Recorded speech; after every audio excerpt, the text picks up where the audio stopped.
What's up, guys? Are you chiseling your quotes on a stone slab? Are you paying your bills with a burlap bag full of coins? Are you sending messages to clients with carrier pigeons? I know some people are. Hopefully, you're not. So, why are you still only accepting paper checks for your agency billed policies? There's a faster, more secure way to accept funds. It's ePayPolicy. Easy to use, an ACH solution that integrates seamlessly with your management system. ePayPolicy can be branded with your agency's look and feel, which is important to me, providing your insureds with an amazing touch point. And better yet, it's good for the planet. No paper. Head over to ePayPolicy.com, check them out, use the promo code IGPodcast. That's IGPodcast to get your first month's free. Insurance agents from around the world, welcome to the Insurance Guys Podcast. My name is Scott Howell, your fearless host and leader, insurance agency owner and insurance evangelist for I Protect Insurance and Financial Services, based out of Huntsville, Alabama. And before we get started on today's podcast, please help me welcome. He is a 6'3" sophomore from Saraland, Alabama. Parade first team All-American, Rivals 5-star recruit. He is a fantastic insurance agent and a great American. Ladies and gentlemen, please put your hands together and welcome the incomparable Mr. Bradley Flowers. How are you, Bradley? I'm great, Scott. How are you today? Best I've ever been. Bradley, please tell me that you bought GameStop stock at $6 a share and sold it for $389 a share. There was a day where Bradley had a Robinhood account and played with that kind of stuff. Sure. I am too focused on my business to worry about what's going on in the world from 8 o'clock in the morning to 8 o'clock at night. And I didn't hear about it until way later. So no. Well, here's what I've done.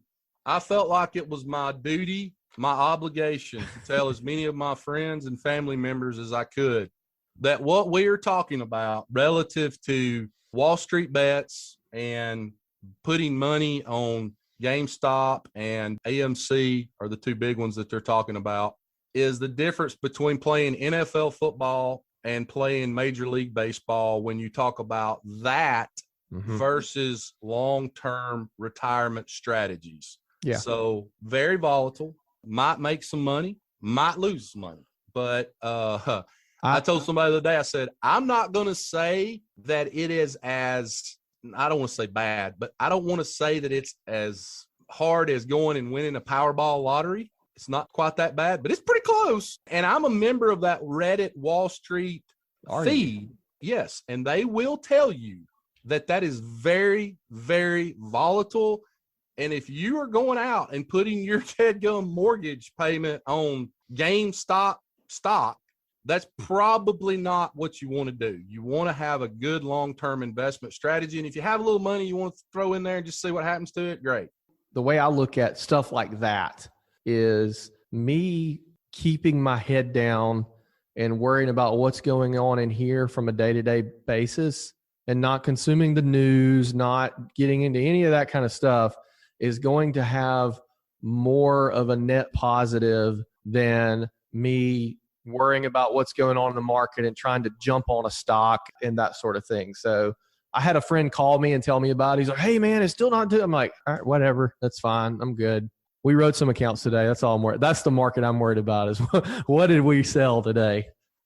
I told the 250,000 insurance agents the month that I took off from social media, which I believe was last September, took 30 days off, took the entire month of September off. And I said to them, the one biggest benefit that I had from not using my phone for anything but texting and calling and occasionally checking my email, but not getting on any of the social media accounts, platforms, was it allowed me to free up space in my brain to think about my business and my family. And I'm not so sure that not too far down the road, in fact, probably closer than anybody knows, I may go back to that full time because I spent so much more time instead of looking at something that maybe somebody put on Facebook that I might have liked or didn't like, and now it's taking up space in my brain. I was able to think more about strategies related to my business and my agency my wife, my kids. And to me, that is much more important than worrying about somebody that I don't know on Twitter saying something that I might like or I might not like. And so I am not too far away from maybe not a flip phone, because I need to be able to see my emails from time to time, but getting completely off social media platforms. Let me tell you the easiest thing in the world to do, Bradley. You want to hear the easiest thing in the world to do? Sure. Easiest thing in the world to do. Go delete every social media app on your phone. You know how long it takes? About 10 seconds. I was stunned because I'd been on it so long. I was like, man, it's probably going to take me forever to delete off. You just basically click on that icon and hold it down, uninstall, and it's just gone. It's just gone. And when all those aren't on your phone, well, you can't get on them. And so there you have Scott, and I'm looking at my phone right after I did it, and I'm like, my God, I feel like chains have come off me right now. And for 30 days, I just focused. Business, family, 30 days. I can't explain it until you do it. You won't understand what I'm talking about. But it is one of the most freeing things that I have. And I know you left for a minute, so let me restate what I said. I am heavily considering, because I've got my wife now kind of running our social media platforms. She's pumping out memes and videos, and I am heavily considering completely getting off social media myself. I know a lot of people disagree with that, and that's great. That's whatever's right for you. I know that for Bradley, he does a lot of business through social media. I think you can do that as long as, I think you said an important thing. You have your wife or someone run it. You know, Sure. My friend Reggie Pulliam, he's completely off of social media. Yeah. But he still has someone that runs his business page. And while I think there are definitely some opportunities missed, because there may be some things that you could recognize that maybe she can or someone running it can't, it's definitely better than letting it ruin your mindset. Mm-hmm. Yeah, no doubt. Guys, we've got a very special show for you today. Somebody that I look up to is on here today. Someone that can help all of you is on here today. And our mission on this podcast never changes. It is to be the lighthouse. Guys, we want to be your lighthouse. We're going to slowly row you towards that lighthouse every week. We want to give you one or two things to think about and to possibly implement in your agency to help you grow and move the ball one step forward to greatness. So without further ado, ladies and gentlemen, he is the founder and president of Inspire a Nation Business Mentoring Services, America's best insurance agent and small business coaching and mentoring company, and CEO of the Williams Family Investment Group, a group of more than 160 plus partner agencies that produce over $1 billion a year in new and renewal insurance premiums. He is a coach, mentor, podcaster, author, webinar host, and he is a 5-tool player and first ballot Insurance Hall of Famer. Ladies and gentlemen, it is my profound honor to introduce to you today for the second time on the Insurance Guys podcast, Dr. Billy Williams. How you doing, Dr. Williams? Man, I don't even know how to follow that. How do I even come back from that? How are you, my man? I'm doing wonderful, and I'm just blessed and honored to have you here with me today. Anytime I can talk to someone, I had something that's been on my heart lately, and I want to talk with you about it real quick. Okay, let's talk. Let's get in the trust tree, Scott. So here's what I don't understand. Okay. This podcast is a very niche podcast. Mm-hmm. The people who listen to this podcast, we all do pretty much the same thing, right? In fact, I would say that my agency and Bradley's agency are very similar, very similar. We switched back and forth, and I went down there and he came up here. I think we'd probably both look at each other and be like, dang, this is pretty much. We could do a reality show like that reality show Wife Swap. We could do insurance swap. Right. Here's what I can't wrap my head around. We have agency owners and mentors like yourself on this podcast every week. And we have all these insurance agents listening to this that are all at different levels of success. Now, Tony Robbins talks about mirroring a lot.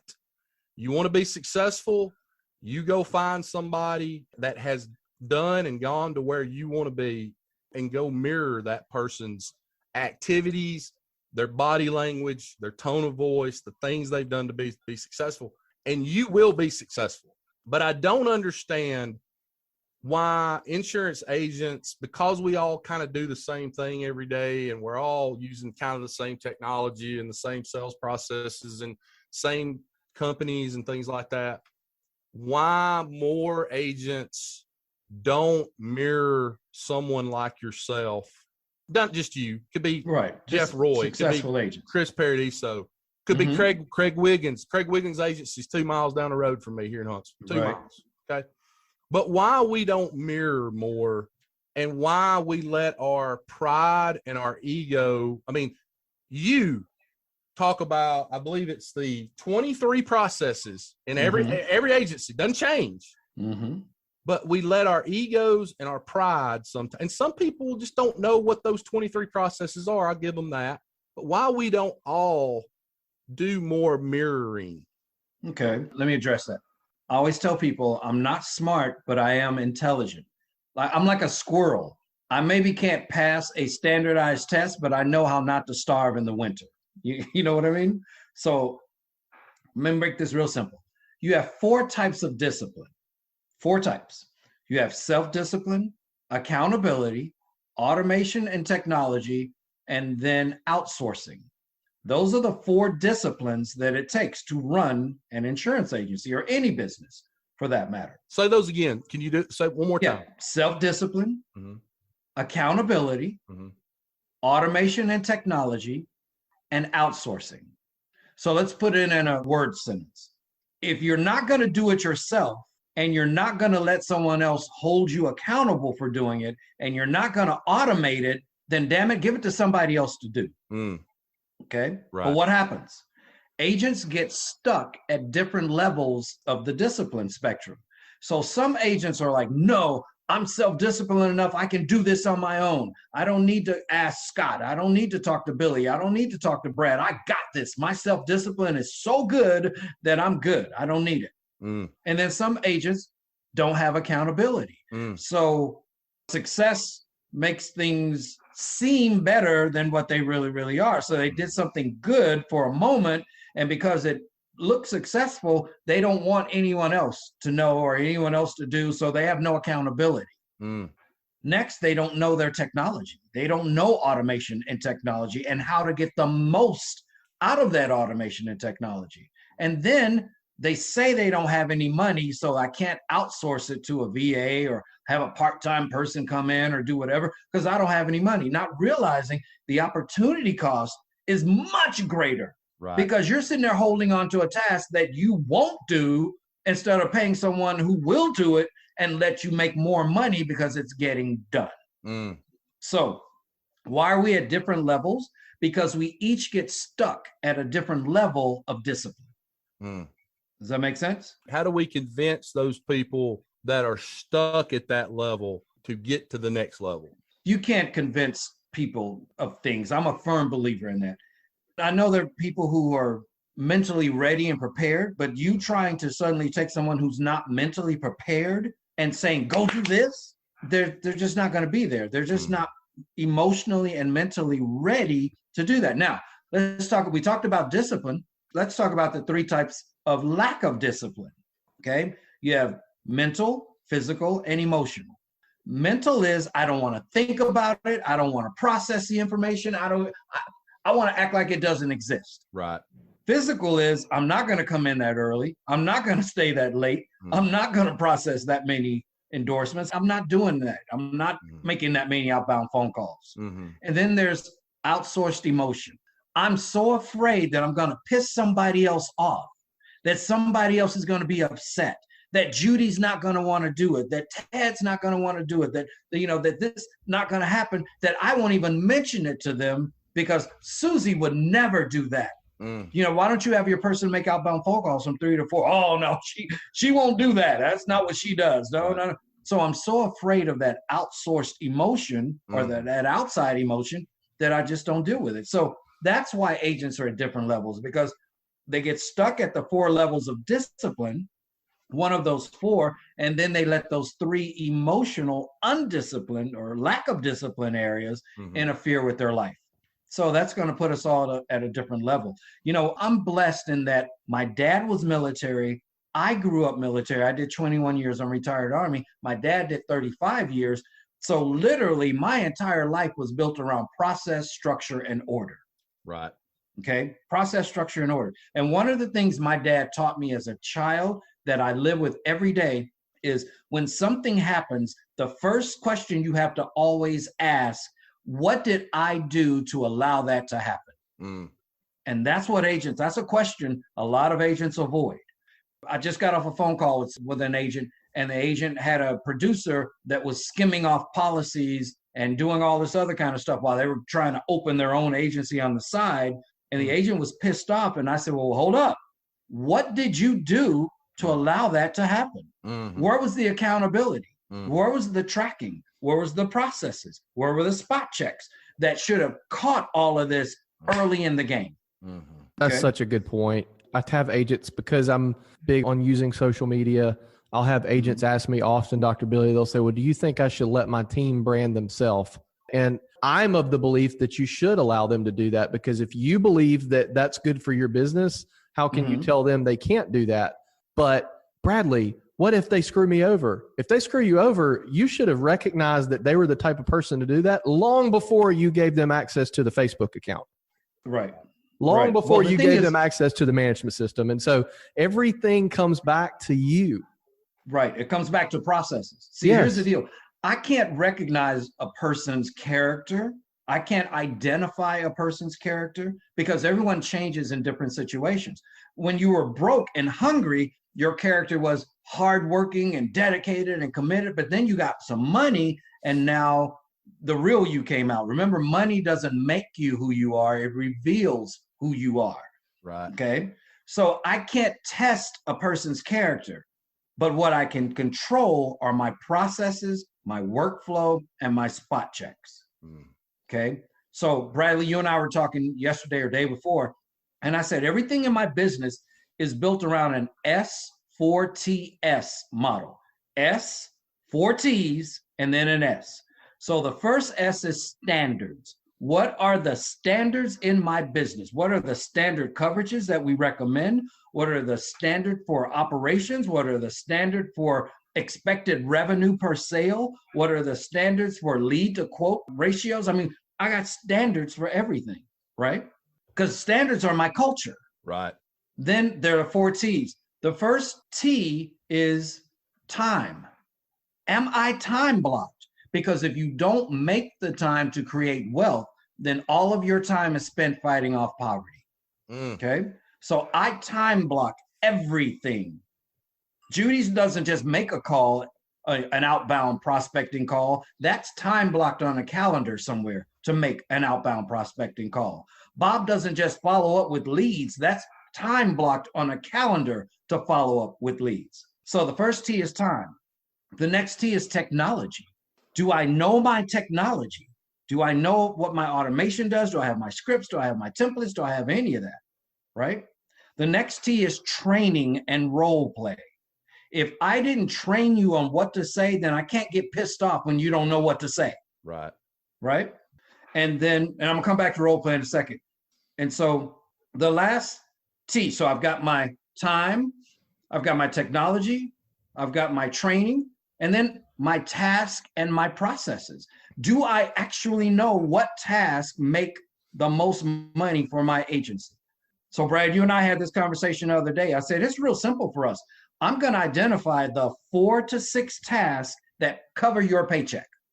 See, a lot of people don't know what tasks cover their paycheck. Right. They think I answer the phones all day and I process endorsements, but is that covering your paycheck? Maybe what's really covering your paycheck are those policy reviews that you're supposed to do. What's really covering your paycheck is the fact that you're supposed to make 60 outbound phone calls. People don't know what covers their paycheck. You see what I'm saying? So let's go back real quick. And then the last S is spot checking. And that's that military thing. If it's not on a list, it doesn't exist. I trust God. Everybody else gets spot checked. Okay? That's the way it works. So Let's go back to role play, on training and role play, because I hear this all the time. And a lot of your people are going to tell me this. Your staff or your team is going to tell you, well, Billy, I can do it with a customer. I can say it when I'm on the phone with a customer, but I can't do it in role play. Scott, what they're telling you is I can bullshit a customer, but I can't bullshit you when you know what I'm supposed to say. Right. Because the customer has no clue what's supposed to be said. So yeah, I can wing it. I can swag it, sophisticated, wild ass guess it. I can just pull it out my butt. I can do all this stuff and the customer's happy. But when we know the standard of what you're supposed to do and you don't do it and it's open and public, that's a whole different ballgame. So agents, if those of you who are listening, training and role play, don't let your people get out of role play. Don't buy it. Okay, long talk to a short question, but hopefully that kind of reveals some things. That's why we're stuck where we are. I think as you were going through the quadruple TS acronym there was about 3 of those different things that I thought to myself, we can improve on that. We can improve on that. We can get better on that. Yeah. And I think there's always something to improve on. Absolutely. And some of that we don't do. And we need to do a better job of in my agency. And I think maybe just that discussion right there for Scott Howell moves his ball one step forward to greatness. Let me move you forward. Let me throw a 30-yard pass and really get you down there near the goal line. People talk about time blocking, but most people have no clue how to time block. Right. They think time blocking is pick an hour and then sit around and figure out what to do with that hour. No, let me give you the formula for time blocking. Okay. It takes 4 sessions to implement a process in your agency. 4 different sessions. On session number 1, you're going to set up the tools, technology, automation, scripts, everything it takes to work that process. So that may be your marketing assistant or that may be you. Let's make it real for people. We're going to say the policy review process, which is one of the weakest processes in most agencies. Even though we know retention is a big part of our wealth, but we don't have a policy review process. Right. So you come to me and say, Billy, I want a policy review process. I say, okay, Scott, Brad, here's what we're going to do. Monday at 10 o'clock, we're going to sit down for 1 hour and we're going to get our email templates together. We're going to get all our phone scripts together. We're going to look at our agency management system. We're going to load everything in. We're going to look at our automation, our 60-day follow-up. We're going to do all of that in a separate session Monday at 10 o'clock, right? Okay. Tuesday at 2 o'clock, we're going to get the team together and we're going to role play that process. We're going to role play, train and role play on that process. And it's going to go simple. Why? Because all my technology is set up, because all my email templates are done, because all my scripting is done. I don't have to wonder what to do or what to say. I just follow my damn checklist. Wednesday is the day that I say, okay, we trained on it. You got everything set up. Starting Wednesday, I want you to implement this policy review process. Okay, this is when I want you to start outbound calls to people, scheduling appointments, doing whatever. We're going to do that Wednesday. Thursday, me, you, and Brad are going to sit down without the team, and we're going to spot check to make sure that it was done the way that we trained it. That's what it takes to implement a process in your agency. And most agents won't do that. They think I can just throw an hour on a calendar somewhere and get all this done. Not how it works. So you start doing that, Scott, all those things that you say we can do better at, you will set aside the time to do better at. You will set aside the time to implement if you set aside those 4 sessions. If you cut out one of those sessions, you just knock 10 yards off that 30-yard pass. You got a pass interference penalty and you got to go half distance to go ahead of it. There you go. To add to that, one thing that we can do is if you take those 23 processes that Dr. Williams is talking about right now, you can implement one of those processes over that 4-day period a week. You do that about whether you do it 23 weeks in a row or whether you do it, every other week, you've got to be ahead of where you are today. Yes. At the end of the year. Yes. Scott, it's so funny because agents just make this so unnecessarily hard. Come on, guys. We sell 3 pots of money. Let's keep insurance real simple. Again, I'm not smart, but I am intelligent. We sell 3 pots of money. money for you and your family or employees, if you're commercial, that's money that's paid directly to you or your family or employees. Money that's paid to others you could end up owing, and then money to repair or replace what you choose to insure. It doesn't matter how complicated the policy is. It doesn't matter how detailed the coverage is. It falls under those three pots of money. End of story. How do you feel, Dr. Billy, about when you're implementing or trying to come up with a new process? How do you feel about bringing your team in or certain team members, maybe a leadership team in on that process, just to have another set of eyes on it, and maybe even to help with the buy-in? Is that something you guys do? No. Okay. No, I don't. Okay, I'm just being honest with you. I don't. Now, if you're talking about developing the process and workflow, absolutely. You want as many people involved in developing the process and workflow. But developing and implementing are two different things. Developing is I sit down and say, okay, Scott, on our workers' comp, from now on, we want to go through this piece of technology. What do you guys think about that? Yeah. That's a piece of technology we should go through. We want to look at these loss runs. We want to make sure that we're making sure that everyone in the agency has their different mods, that everyone is not loaded for the same mod. Okay. Yeah. Okay. Well, that's developing the process. But once the process is developed, I don't need leadership anymore for that. All I need now is implementation and spot check. So my leadership at that point, they know their role for spot checking that process. So yeah, they help me develop it, but I don't need buy-in. Buy-in comes from success. Okay. We don't need to buy into the University of Alabama football team. Okay. We don't need to buy in. All we got to do is look at those damn championship trophies. That's buy-in. But where agents screw this up is agents try to get people to buy into something without having any success to back it up. Right. You know what I mean? Oh, we're going to implement this new process and I really need you guys on board. I don't need you on board. I need you to work my process. Right. That's all I need. The buy-in will come once you see the results of the process. So, Dr. Williams, I had about 3 agents reach out to me this morning that knew you were going to be on our podcast today. And all of them had the same question. Okay. It was, and I'm only asking you this now in case I forget to ask it at the end of the show today. Ask away. How can these agents, we talked about your 23 processes that you have. How can they go find your processes and things that you teach and look at those things, reach out to you, learn from you, grow from what you teach? What website, where's the best place to go? InspireANation.org. That's my mentoring website, InspireANation.org. I'm not going to lie. I don't deal with people who don't put some money in my pocket. Sure. That's just my ego. That's my arrogance. That's my whatever else. So I'm not that guy. I'm not that person that you say, oh, just call Billy anytime and he'll be willing to help you and he'll be willing to do this. I'm not that guy. Why? Because I'm helping thousands of other people. Right. You know what I mean? So sure. I don't give away my time. Right.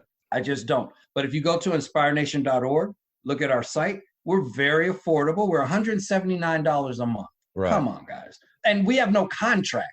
So you could be there for 1 month, 6 months, a year. I don't really give a damn. But that's where all of our process is. Now, if you're cheap and you're like, I don't have $179 a month, then go out on YouTube. Go out to the Fix My Insurance Agency podcast. Come to your guys, podcast. I mean, this is our second thing we've done. But here's the deal. I'm going to put this in a golf analogy. March 27th, 2020, March 26th, they shut down the tennis courts in Texas. Shut them down. I'm a tennis player. I went to college on a tennis scholarship. My son plays tennis. My daughter plays tennis. I mean, we're a tennis family. So on March 27th, I said, I'm going to play golf. I'm going to take up golf. So I have literally played 250 plus days since March 27th. I've played golf almost every single day. I've played golf in the rain, in the cold, in the whatever else. The first time I kept score, I think I shot a 155 or something like that. Now from the tips, I'm mid 90s. From the white, I'm mid 80s. From the red, I'm mid 70s. So what have I done that has put me on par with all these different people? Well, first and foremost, I paid someone for 12 lessons because I'm like, why the hell should I sit here and try to figure out what somebody else has already figured out? Right. So I paid for 12 lessons up front. And then I took those lessons and I practiced and I practiced and I held myself to a standard. And my grip is a certain way, my swing is a certain way. And I learned to recognize when I'm doing it wrong, not just when it feels right, but I learned to recognize when I'm doing it wrong. Mm-hmm. Does that make sense? Absolutely. So the reason I brought that up is to say, I don't care if you pay me. I mean, there's some great folks out there. You've got David Carruthers, you've got Mick Hunt, you got Kelly Pirro. I mean, you name it. There's some great folks out there. You got Ryan Hanley, you got Jason Cass's group, you got all these different folks that are out there. So it's not just about me. Go find you somebody. But Right. Why are you trying to use your ego to come up with something that other people have already figured out? Right. And that comes full circle to what we started this conversation about. Like, if you're not where you want to be successfully, from a success standpoint, I don't know that there's ever been a time in the history of insurance that we have as many people as we do today that are willing. Yeah, you're right. Some of them you have to pay for their time. And, Grant Cardone always says, I'm not giving away anything for free, because when you start giving stuff away for free, people they don't put in the time and the effort and the energy that they do. Well, it also devalues you. It devalues the time that you put in to learn all of that. Right. It devalues, and then you bring in a niche that you don't particularly want to play with. I don't want to play with broke people. Right. Okay. Right. My dad used to have this saying: if you hang out with 3 broke people, you will be the 4th. Right. So I don't want to hang out with people who won't even invest in themselves. Right. Because I spend thousands and thousands and thousands of dollars investing in myself. This whole little golf journey, I've spent over $6,500 on this golf journey. And that's not counting my clubs and all this other stuff. Mm-hmm. That's just on lessons and on time and fees and green fees and cart fees and, everything else associated with it. But Expensive I've hobby. made myself into a pretty dang good golfer in 10 months. Now, will an agent put in that time, commitment, and dedication? No. Yeah. They just won't. Well, let me ask you the next question I had that I've been putting some thought into. Okay. And I really just want to get your opinion on this. And you may have a unique opinion of this that I've never really considered. One thing I've been thinking a lot about lately is the difference between labor and capital. Okay. As it relates to insurance agencies. Labor is your employees. They are the labor. They are the engine that runs the agency. I mean, we all work hard. If you're a successful agency, you probably got a lot of people working for you that are working hard. But that labor versus the capital that is more of what that agency owner has relative to that book of business that he or she owns, right? Mm-hmm. She is a lot of times owns 100% of the shares in that agency. And throughout the years, you have this labor force that works for you.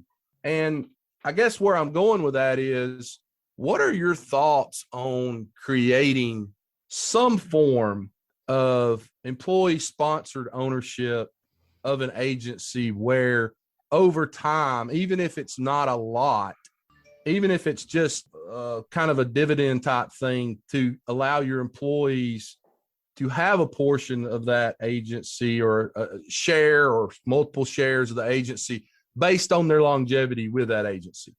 In other words, and I know that nobody listening to this right now thinks that any employee that they hire should have shares in that agency the week they start. I mean, I get that, but I'm talking about the person that works for you 5, 10, 15, 20 years. What are your thoughts on that? Well, I have several. Because we have so many agencies that I invest in, we see so many different models. Right. So let's take it from the model that I prefer. I prefer that all of my staff be employees. Okay, I prefer that. And that's so I can set the culture, I can set the tone, I can set the processes, I can set the workflow. I control the culture of my business.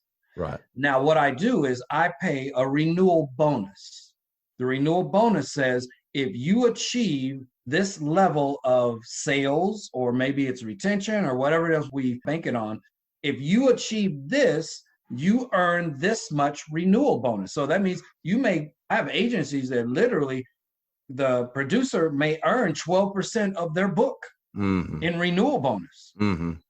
Okay. Right. That's my model. Right. Because at the end of the day, I want employees because I want to control my culture. Now, there are other models where agents are saying, no, Billy, I want to bring on partners. I don't just want my staff to be my employee. I want my staff to feel like my partner. Right. So they have this all spread out that if you stay with me this long, and hopefully if you have this type of production, don't ever pay people for longevity, because people go to prison for a long damn time too. Okay. So don't ever just pay people for longevity. Right. So if you say you stay with me this long and you have this kind of production, then this is what you can earn as far as ownership. And that's what a lot of the groups do. When a group walks in, I'm part of a group called Eurocray Investments. And what we do is they actually acquire agencies, right? And so when we acquire an agency, we make the owner one of the partners within the investment group. Okay, now that's not Williams Family Investment. That's Eurocray, and that's a whole different piece of something that I'm a part of. But they actually make that. So you look at some of these big agencies, they may have 40, 50, 60 partner agencies. Okay, if that's your model you want to work, that's fine. And then there's that offshoot that I can't stand, where you just want to give the person a piece of your business because they stuck around for so long. Right. That's the model I hate and I can't stand, and I won't invest in that. There are agencies that we tried to buy or invest in, and they're still paying partnership income to people who hadn't worked in the agency in 12 years. So no, I'm not a big believer in that. If you're going to be a partner, then fine, be a partner. Right. So I don't think there is a wrong or right. Long answer or short answer, I don't think there is a wrong or right. It always comes down to what will you manage? Because at the end of the day, it's always boiled down to training and accountability and management. So if you will manage that partnership, then do it. If you won't manage that partnership, then don't do it. If you'll manage your staff and you'll make sure that the accounting is right, do it. If you won't manage your staff, don't do it. Yeah. There is no wrong or right. The only right is processes. Okay, I'm going to go, hopefully most of your listeners are Christian, because I'm going to go to the Bible for a second. All right. At the end of the day, we have 66 books in the Bible that I read, right? And that Bible is my instruction manual. So outside of all that other stuff, all that, those are my instructions. Those are my processes. Those are my workflows. Those are the things that I go by.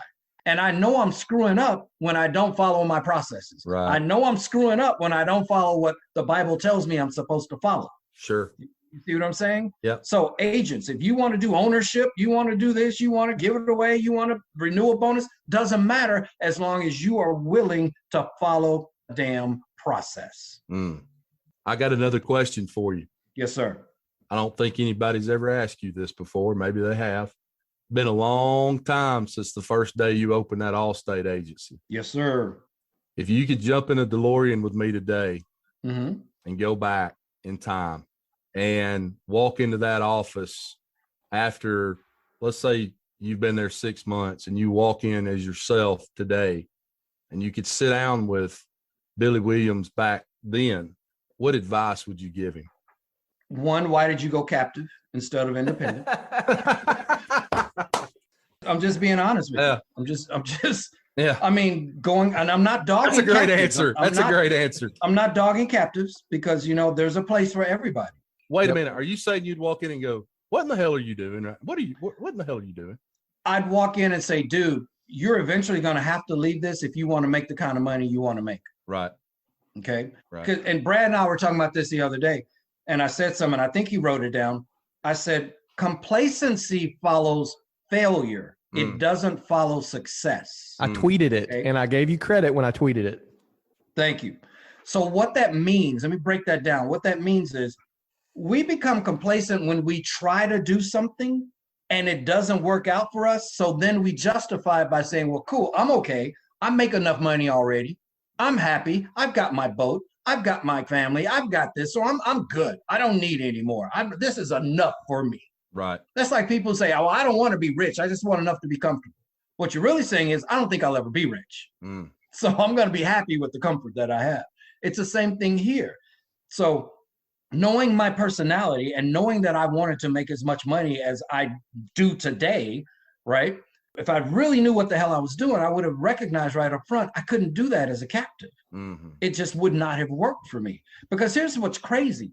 My processes are the same today that they were when I started my agency. Because I came in with processes. I had already modeled myself after the Laura Harrises of the Allstate world and the Michael Jans of the insurance world. I had already practiced, and I took my military, I already knew my endorsement process and my claims process. I already had all that. I've tweaked it over the years, but it was in place. The skeleton was in place. So the only thing that's changed is the insurance environment, my knowledge, and the products that I sell. Okay. But at the end of the day, my processes are the same. So I'm going to take it back to golf. Remember, I said I shoot 90s from the tips, I shoot 80s from the white, and I shoot 70s from the red.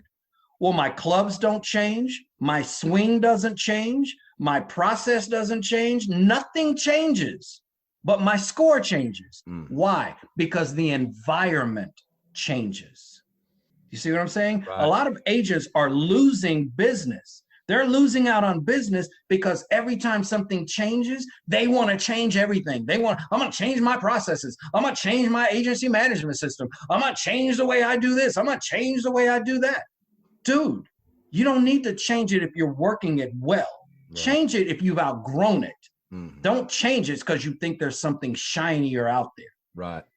So obviously we know what the first thing you would say to yourself was. Right. Is there anything else you would say to yourself? Again, I know this is going to sound crazy, but no, because again, my processes, I've tweaked those processes over 17 years. March 1st will be 17 years. I've tweaked those processes.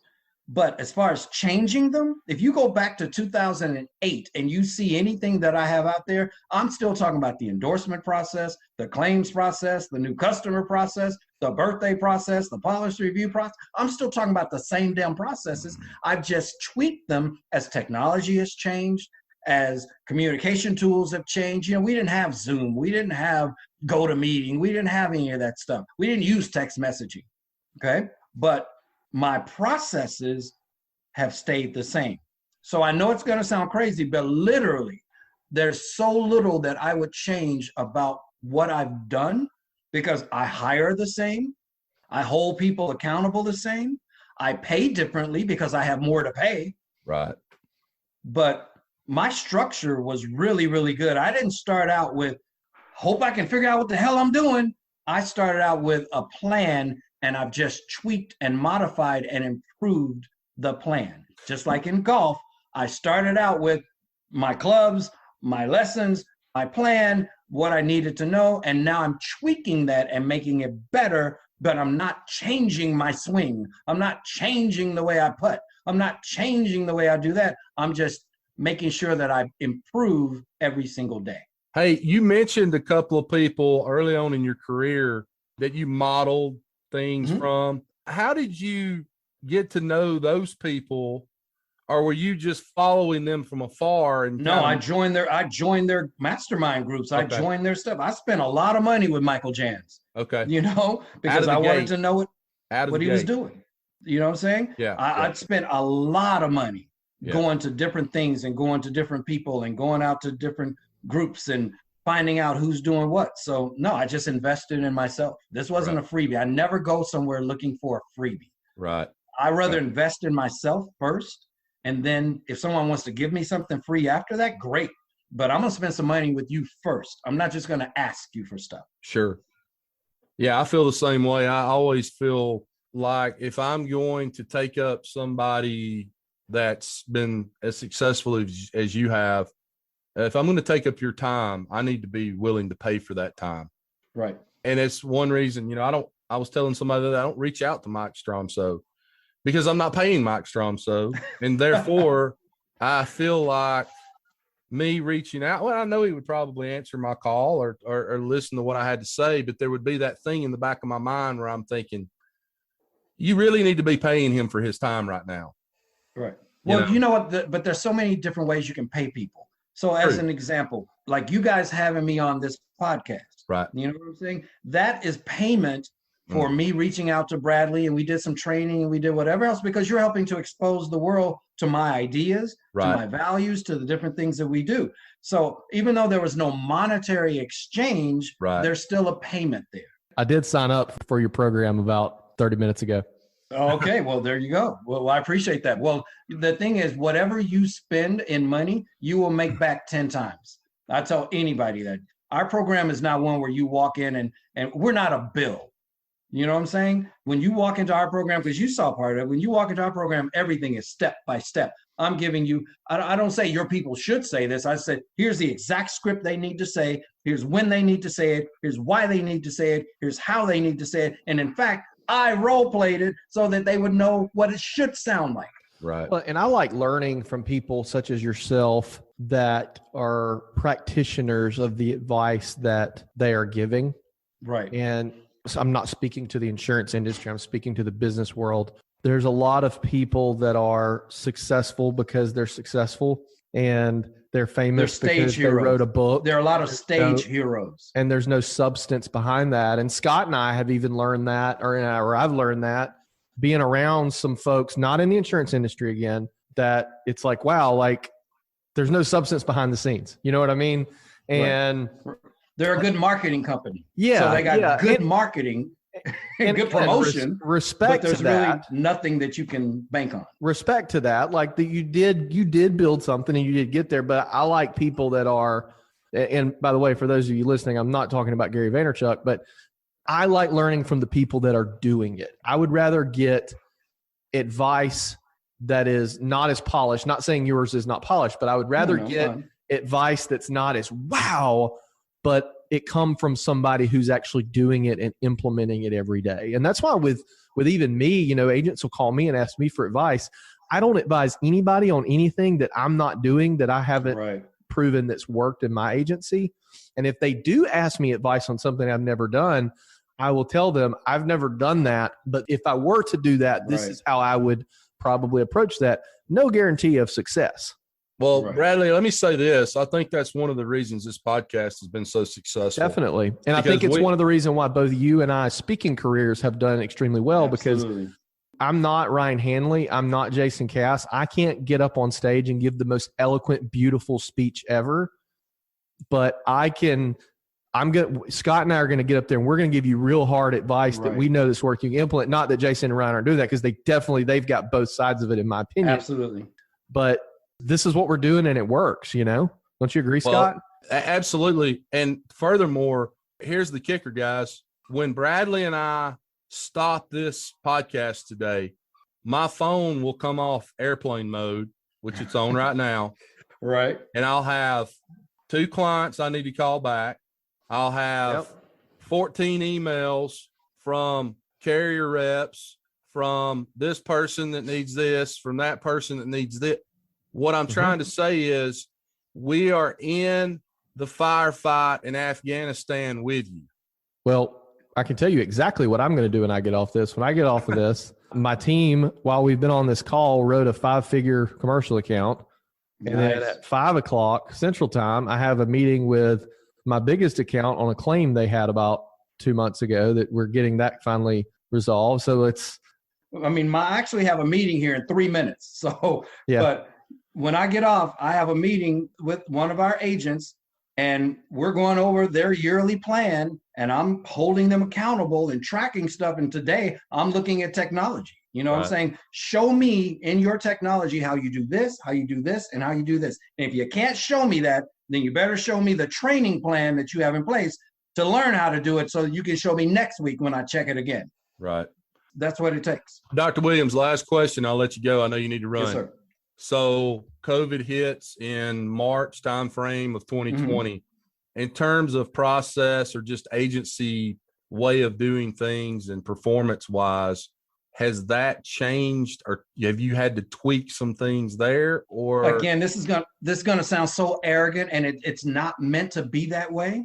But I was always of the mindset: if everybody in my agency had to work out of their house, right, could we do it? Now, this was way before COVID. This is way before everything. Remember, I'm Army, so in the Army, it's like if your vehicle doesn't work, if right, your gun doesn't shoot, if your mess hall tent doesn't go up, what's your backup plan? right. So every one of my partners had to buy a VPN.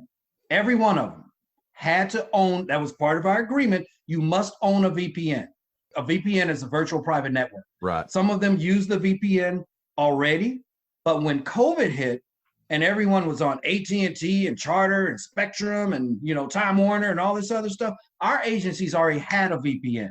So our people literally just picked up their damn computers, went home, logged into our VPN, and kept working. Yep. I bet you production was up, wasn't it? Some agencies use anything as an excuse. I mean, my partners are not perfect. Some agencies use anything as an excuse, whatever. Well, I tell you what did go up, though. I'll be a couple of minutes late here, guys. But I do have to hop off. What did go up was interaction. Because twice a day, we did a morning check-in and we did an afternoon check-in. I saw agencies that never talk to their people suddenly start talking to their people. I saw agencies that never train suddenly start training. Right.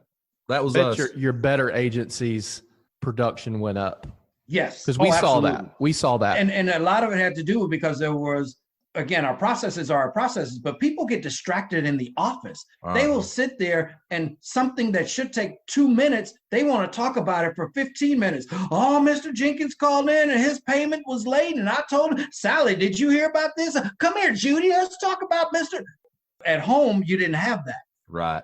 You know what I'm saying? You just had your kids running around and you had whatever else, but you didn't have that inner office communication a lot of times that eats up productivity. Mm-hmm. So yes, some agencies, everything went up. A couple of agencies or a few agencies, things dropped because they found an excuse. But overall, our numbers stayed the same or better. Dr. Williams. Okay, what else you guys got? I got to get off here. I got a meeting I got to get to. What's your handicap? Right now, I'm at about a 14. That's awesome. About a 14. I want to get it down, but I'm a 14. After 10 months, I can't complain. Yeah, absolutely. Absolutely. But I played over you did hear me say I played over 250 days though, right? Yeah. So there's some people who haven't played 250 days in their whole golf experience. From 2005, which is when I started playing, to 2012, I did not go more than 1 day without playing golf. Dr. Williams, thank you for your time. We love you. We appreciate you. I look forward to spending more time with you in the future. Insurance agents from around the world, listen to me. If you didn't get anything out of this podcast today, I don't know what to tell you to do. If you didn't get anything out of this one, just stop listening. Here's my thought on it. So if you don't get anything out of this today and you already kind of knew everything we talked about, then the worst off that you are is you have confirmation that you're doing things the right way, right? To me, there's no better feeling when I'm looking at some, and then they're like, and I'm like, oh, we already do that. Like, that's great, And that is rather a great than having feeling. to do something different. That is a great feeling, no question. So that's the worst off that you just spent an hour and you just confirm that you're doing everything the right way. That's the worst possible scenario. Best possible scenario is you picked up 2 or 3 things today that can move your agency one step forward to greatness. And that's what this podcast is for. And that's why we do this every single week. I don't know that we've had a better podcast than that. That's about as good a podcasting as we can do. If you want to look at the ceiling and where Bradley and I can get to, that's probably it right there. So we just want to give each one of you ways that you can get better every week. Again, we want to be that lighthouse. There's the lighthouse over there. Let's slowly row the boat to that lighthouse and get you where you want to be. And that's something we didn't talk about today, Bradley, is everybody's got to decide where they want to be once they get to that lighthouse in terms of size of the agency, number of employees, how they want to structure things. But I can damn sure tell you one thing. If you guys will utilize those 23 processes and implement those in your agency, wherever you want to be, you're going to stand a pretty good chance of getting there. But they've got to be implemented You've got to follow that time blocking, the 4-day time blocking to implement one of those processes. And I think it'll make you a better agency. So what I'm going to do is I'm going to try to figure out, okay, where are we falling short at, and how can we implement those 23 processes in our agency to get better every day moving forward. And I think it'll make our agency a better agency. So guys, remember what I always say, rewards come from action, not discussion. Get your ass out from behind that desk today. Go out into the big bad world and build relationships. Hire a great team to help you. Go out, implement these processes, and figure out where you're falling short. Make more money for your family, for your wife, for your husband, for your kids' college fund, and for your parents that are struggling out there today, guys. Write good business for the companies that you represent, and write good business for the agencies that you represent. Bradley Flowers, I love you. Thanks, man. Guys, we love each and every one of you, and I want to say so much how much we appreciate you all listening to the podcast, and we will see you back here real soon. Take care. Thanks for listening to the Insurance Guys podcast. If you need to know more about me or you need to get in touch with Scott, you can always reach me at theinsuranceguyonline.com or email me at iprotectins@gmail.com.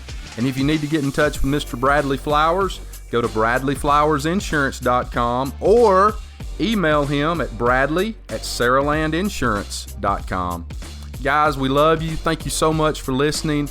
We look forward to being with you again real soon on the next episode of The Insurance Guys. Take care.